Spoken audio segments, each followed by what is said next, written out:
Hello, hello. Today we're not talking about any of the regular first founding legions, but instead we are talking about I guess you could say it's the first legion that was not, or first legion or chapter that was not one of the first ones under the Primarchs in the beginning of the Great Crusade. We're talking about the Grey Knights today, founded on Titan, by decree of Malcador the Sigillite and the Emperor. We are starting with a Horus Heresy Mark III armor today. This is not going to be the Terminators, because the Terminators, new scaling, a lot bigger. Not today. Get into that later, though. This is just going to be one of the standard Marines. As of yet, we are not aware in the lore if the Grey Knights have received Primaris upgrades, as far as I'm aware. And so we are starting with this one, which is actually a little bit shorter than a Horus Heresy Marine. So just old Marine here, Primaris here. There is a difference in scale. But since I'm not so sure about the Primaris, we're going with this one, and I also like the shaping of it a bit more. So, that being said, regular Intercessor, not the Terminators, we're going to start with a couple different things. First off, the Deathwatch kit is going to have a whole lot of hammers. This is going to be the Deathwatch, I forgot what it's called. It's a Veterans kit. And that's going to have a lot of hammers, a lot of short swords, so that's really great. Another great thing is going to be these guys, Stormcast Eternals. I keep on talking about this one kit. It's super cheap. It's great. It has spears. These guys love their spears, or at least a halberd of sorts. And a thing that you can do with those is you can always cut the edge off of this, make a diagonal, and then smooth it off with your hobby knife, and then you can have a nice curved edge, kind of like the Grey Knights have on a lot of their weapons. Maintain the spikes if you want to, or you can leave them, cut it off. It's kind of up to you. It's pretty easy to modify these, and they're also really cheap. You might have some friends that play Stormcast. If so, they're definitely going to have some extra of those. So, keep those in mind. Of course, you can just use the normal bolters if you want to and paint them as Grey Knights, but that's a little bit more boring, though also much more time efficient, so to each their own. So, that being said, we're going to attach a hammer and also look into some helmets. First off, we have these ones. This is kind of the modern version of the helmet that the Grey Knight Intercessors have in their standard kit, but it's hard to get a lot of these in mass quantities, so instead we're going to be using the Horus Heresy one, the Mark III, this one right here. What I did do with this, though, is cut off the trim. The helmets have a little bit of that trim. I have it painted in bronze here, and I kind of just shaved that off so it looks a little bit flatter and more like the ones that we have in modern 40k. Though if we're going with a little bit of an older Grey Knights look, then you might actually just leave that on there, and also just, depends on the amount of work you want to do. Using a shoulder pad from the Deathwatch Veterans box as well, along with a Mark III shoulder, because those are more common on the actual ones.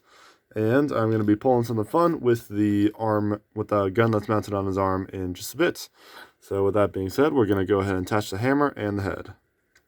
So far this is about what we're working with. Got that hammer on there in kind of that low ready position. A little bit finicky with the arms, but they will work about right. Just got to kind of mess around with it a little bit.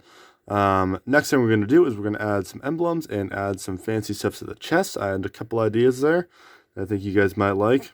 With that shoulder pad, got one of those on one side and then just left it blank on the other ones. If you look at the regular Grey Knight Marines that are on the Games Workshop website, most of these ones actually do not have those fancy shoulder pads that the Deathwatch and the Grey Knights have, but instead they have these kind of more plain flat ones that most Space Marines have.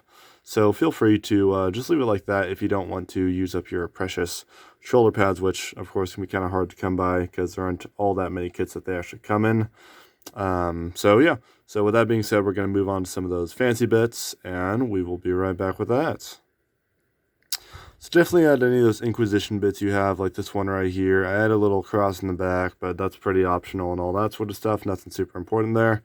In the front, I added a reliquary. If you have anything of an arch shape or even like a rectangular shape, you just put that smack dab in the middle of their chest there. That kind of mimics some of the things that the Grey Knights usually have. They usually have either an Inquisition symbol or a reliquary or something of that sort that's kind of just sitting there instead of the normal Imperialis. So definitely would recommend, if you are going to make these out of Primaris Marines, just any sort of standard Intercessor, definitely shave off that Imperialis and then add whatever you want to in the middle. Even if it's just a shield that comes in a lot of the Space Marine kits, usually get like, 2 to 4. in each of those, a shield on their pauldron or on the center of their chest. We'll definitely bring that together and kind of symbolize them being a Grey Knight. Definitely paint that with some white and red. Add some of those colors in for sure.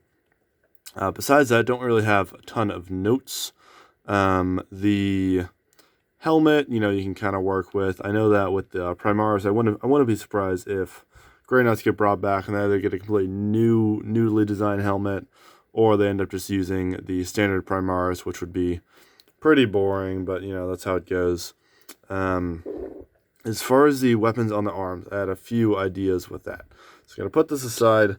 First off, in a lot of the old Marine kits, you get kind of these weapons that are supposed to be for adding on. I think it's for combi weapons and heavy weapons. I haven't really looked in the instruction manuals a whole lot because I've mostly just gotten bits from friends. But something like this, I'm thinking about trying to attach that, so we might show that in a moment. Other things that we might be able to try, maybe just these pistols. Kind of just cut along these lines, just kind of around the hand. You might be able to cut off a basic shape of a bolter and then glue that to their arm, and maybe something like that would work. And a lot of really good pieces of artwork of Grey Knights. There are lots of different templates of weapons that they have, so definitely feel free to mess around with that, or just not include it at all if you don't care about the WYSIWYG too much. Another fun thing is I got this kit of the Inner Circle Companions from the Dark Angels, and this one's painted a little bit weird, but those swords I bet would look really great on Grey Knights. Big great swords from the Templar or these guys or Sword Brethren, I'm sure would look great on any Grey Knight model, and I definitely could not recommend that more. Besides that, we will be getting to the larger Grey Knight Terminators in another video, but we're going to add a couple more things onto this, finish it up, and then we will be done with today. So as an example, with that bolter that I was talking about a moment ago, kind of pretty crude, doesn't look that great, but still gets the idea across as a bolter on his arm. I didn't want to use a storm bolter or anything, because those things are just massive. So if I tried to attach this to a Space Marine's arm, probably would not go that well. But hopefully they'll get refresh in a couple years, probably like a decade or so, as Games Workshop goes. Until then, though, hopefully this is helpful to any Grey Knight players out there in the audience. If you know a Grey Knight player and they don't really have much of an answer to some of these, weird kitbashy things, there's a pretty decent way to do it. The base kit, the Mark III Horus Heresy, is going to be about $30 for 10 Marines. So that's about half the price of a normal box of Intercessors. And then just like a box, if you already have a box of Grey Knights, maybe you have a friend that plays Stormcast Eternals, one box of Deathwatch Veterans. You can get most of these pieces for pretty easy, and I'm sure plenty of your Space Marine friends already have plenty of reliquaries and little bits stored up. So really, it's a relatively cost-effective way of building them compared to some of the other kit batches that we might do and that a lot of people do. So that being said, we're going to round out the video about here. If you have any questions, thoughts, or other ideas for Grey Knights, go ahead and throw them in the comments. I'm sure plenty of people would appreciate to see those. If you have any recommendations for the channel or anything like that, go ahead and put that in the comments as well. And like and subscribe. We're trying to grow the channel, of course. Been going pretty slow. And with all of that said, you guys all have a wonderful week.